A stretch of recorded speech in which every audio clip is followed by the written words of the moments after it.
Hey guys, welcome back to my couch and welcome back to my YouTube channel.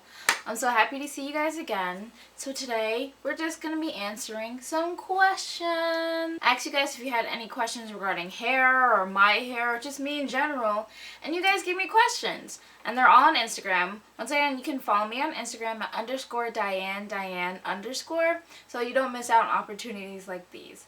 So I have your list of questions and we're just going to go through and answer them today. How to make the hairstyle last a full week.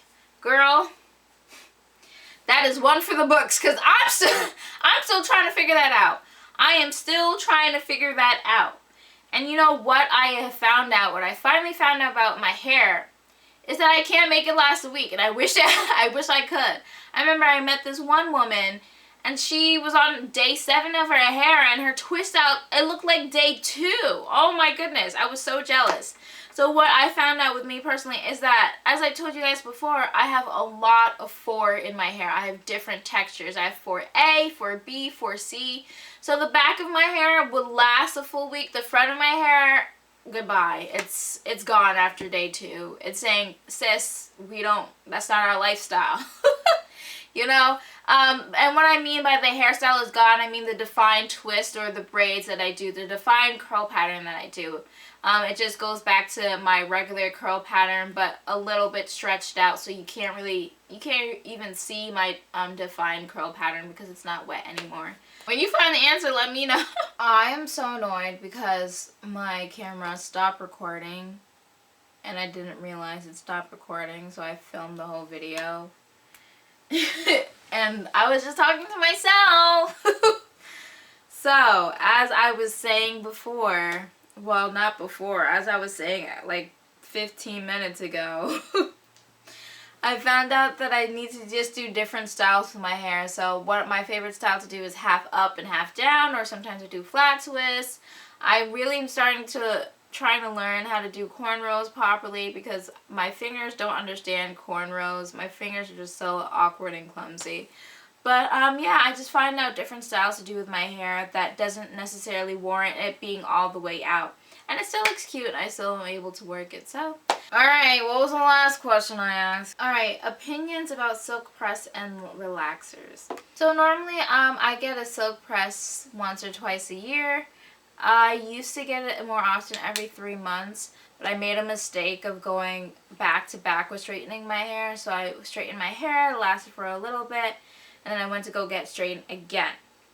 And that caused heat damage. So I have heat damage to the front strands right here, and in the very back as well, I have heat damage. I'm pretty sure you guys can see it when I do my twist outs or my braid outs. You'll see some pieces are longer than, or some curls are longer than the other strands on my head. But I know people who only do silk presses and their hair is all natural. They just like the way their hair looks better straight, and that's fine as well. I know some people who still do perms and they're fine with it as well. As long as you keep your hair healthy and you like your hair, it's on your head. If you shave your head bald, if you dye it pink, blue, green, purple, it's your head, it's your hair. Do what you want with it, honestly, and do what makes you happy. As long as your hair is happy and healthy and you're happy with it, then it's fine. Have you ever big chopped, or would you ever consider it? So yes, I did big chop, as I've said before, 7 years ago, and I did it twice. I had to do it twice because the first time I big chopped, I didn't get everything. I still had the spiky ends, and so then I had to do it a second time, and yeah, it was pretty great. It was pretty fun. Well, it wasn't completely fun because, you know, being natural wasn't the biggest thing 7 years ago. Honestly, I'm considering doing a big chop again just because just because it's so much easier to take care of your hair when it's in a shorter state. When it gets longer, you can do a lot of styles on it, yes, but it's so much work to take care of it. And honestly, I miss when it was just short and I could just like do this and then put some conditioner on and just like twist it and boom, it was good. So that's what I do miss. But yeah, if you're thinking about big chopping your hair, do it. Oh my gosh, do it. Nothing is preventing you but yourself. Do it. Yes, it. Thoughts on shea butter. I know some sisters who use shea butter, just the shea butter itself, and they get gorgeous twist outs, gorgeous braid outs. It's just beautiful. it looks great. With me personally, I cannot use shea butter by itself. I can use shea butter in styling cream if it's in a styling cream, but using the butter itself on my hair, it's just really thick. It'll weigh my hair down. I have low porosity hair, so it's just not, it doesn't do well with it. It doesn't really absorb a lot of the styling cream. It just sits on my hair, so I get a lot of product buildup easily with shea butter. So I personally do not like using it. But I know some women who love using a shea butter, and it just helps with their hair, and it just helps make their hair look gorgeous and fantastic. So it all depends on your hair and how your hair works. Do you ever blow dry and hard press your hair? As I mentioned before, I do get my hair straightened once or twice a year. I like to go because I like getting an even trim. I do trim my hair at home by myself. When I blow dry my hair, I make sure I trim off any split ends or any ends that I just feel are more rough than usual or more dry that needs to get cut off. That's what I personally do. But I love going to the salon and getting a nice even cut. I just love getting my hair straightened too because it's just so much easier to take care of, most definitely. But I do love my curls. After a while I start missing my curls and I say, oh my gosh, I miss my natural hair again. But blow drying my hair, personally myself, I think I do it at once a month or once every 2 months. That's how often I blow dry my hair. It just helps because my hair gets tangled easily. And so when it's in a stretched state, it tangles less and it's easier to take care of. But you have to make sure you're doing so in a healthy way for your hair so as not to cause heat damage. If you guys want, I can show you a video on how I blow dry my hair. How long does it take from wash to style? So I want to say my hair takes from wash to style about 3.5 hours minimum. It is split up because I do my detangling, my pre-poo, my deep conditioner the night before. And then I do my wash day and my styling the next day. It could be longer, honestly, and I'm just like used to doing it for so long, and I think that it's just 3.5 hours, and it's actually like a million gajillion hours. Honestly, let me re-answer that question. How long does it take? Too long. It takes too long. That's how long it takes. It takes a lot out of your day. It takes a lot of effort. It takes a lot of work. So personally for me, it does take, I want to say minimum 3.5 hours. Depends on what style I'm doing. Twist outs, if I just do like 8 twists on my head, it takes, it takes a shorter amount of time. I want to say like 45 minutes to an hour. Anything with like flexi rods or cold rods or blowout and doing bantu knots, it takes like an hour plus. So, and then washing my hair takes about 45 minutes to an hour. It used to be longer. I just shortened it recently. It used to take an hour plus, but I shortened it recently, especially finding a new way to combine my detangling process and my deep conditioning process, so I don't get out of the shower, wait 30 minutes, get back in the shower, wash my hair. Combining that really did help me out. As I said, again, I made a video on that. It would be, I'll link it somewhere in this video. You'll see like a banner if you're on your phone or tablet. It'll be like suggested, do, or suggested. It's like somewhere here or here. I know it's on the top. I know it's on the top though, or maybe it's not on the top. Maybe I'm just embarrassing myself right now. But yeah, so that definitely did help with my wash day process. It helped shorten it as well. How do you accurately tell your hair's porosity? Okay guys, so I promised you guys I'm going to make a video on this in the future. I'm going to tell you guys how to accurately tell your porosity and what that means, how you can take care of your hair. A quick way to telling your hair's porosity is if you take a strand. A lot of my strands are tied up right now. I think I should have some loose ones in the back though. Yeah, there's one here on the side. Okay, so what you do is you take your strand and you make sure that your hair is washed. You know, you don't want a lot of product on it.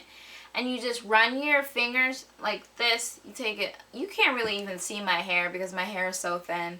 But you take your fingers and you run it along the strand. If you feel a lot of bumps, that means your hair is high porosity. Do not get the bumps confused with your curls. Make sure you're pulling your strand so you're not getting it too confused with the curls. But if you feel along the strand, if you feel a lot of bumps, that means that your hair is high porosity. If you go along the strand and it's mostly flat, that means your hair is low porosity. And then if you have anything between that where it's not too many bumps but it's not super flat, that means your hair is normal porosity. So that's a quick way of telling it. There's another way of telling it as well, which I'll get into further detail in that video. I promise I'm going to make for you guys so you can know more about the porosities of your hair. But yeah, I hope that helps out. How do you retain moisture for longer? So you have to make sure that you're constantly moisturizing your hair. You can't expect your hair to moisturize your hair once and then it lasts for the whole week. You have to make sure that you're constantly putting moisture back into your hair. That doesn't mean that you're oversaturating your hair as well as that doesn't mean you have to have it damp all the time, just constantly spraying it, making sure that it's dripping wet. No. That means that you have to moisturize it and seal it. So after my wash days, I keep my twists in, my braids in, whatever style that I have it in, for about 2 to 3 days. Normally because that's how long it takes for it to dry and for it to set and hold the curl properly.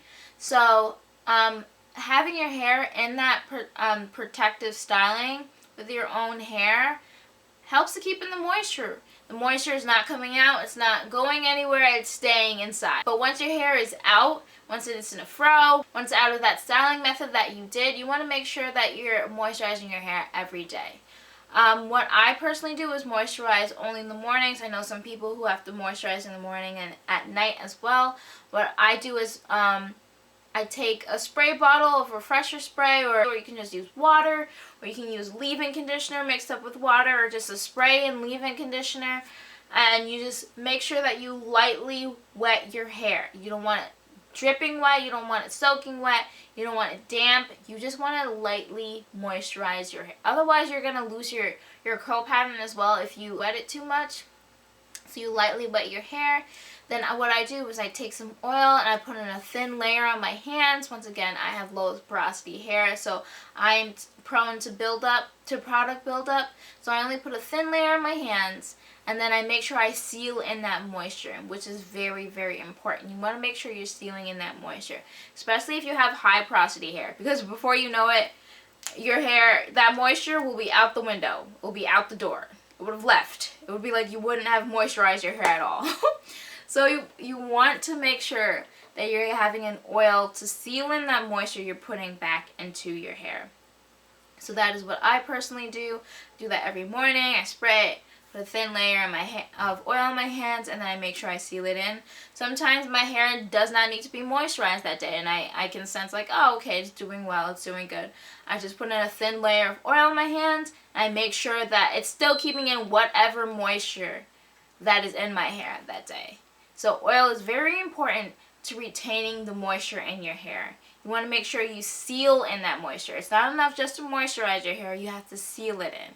Once you start doing this on a regular basis, your hair will start retaining the moisture for a longer period of time because it's used to you constantly refreshing it, constantly moisturizing it. So you'll see that it's more healthy and it's more happy. Any pointers, pros, and cons on sister locks? I'm sorry, I am deficient in knowledge on the sister lock community. I think sister locks are so beautiful, however. I do need to look up more information and educate myself more about sister locks. But I wish you all the best in your sister lock journey, most definitely. How do you determine a hair type? Okay, so there's no succinct, quick way for me to summarize this and to this video. I'm trying to make this video as short as I can, but I promise I'll let you guys know about the different hair types in my hair porosity video as well. That video will be longer. I'll try and go and break down everything for you guys so you know what hair type that you have and what hair porosity that you have, so you can better know your hair and better take care of your hair as well. So that's definitely coming in the future. Look out for that video, guys. But yeah, guys, that was all the questions for today. Once again, if you guys have any further questions that you want me to answer, make sure that you leave in the YouTube comments down below. If you don't have Instagram, just make sure you type out Q&A and then write out your question so I know that you want me to answer your question in the next video. Also, if you follow me on Instagram at _Diane_, I will pull out random polls, random questions asking you guys, hey, do you have any questions about my hair? Just leave it down below so you guys can ask me more questions in future videos. But yeah, I hope you guys enjoyed this video. Thank you so much for watching. Please, please, please make sure to subscribe and hit that bell button after you subscribe to see more notifications from me when I post my new video. And thanks so much, guys. I'll see you in the next one. Bye.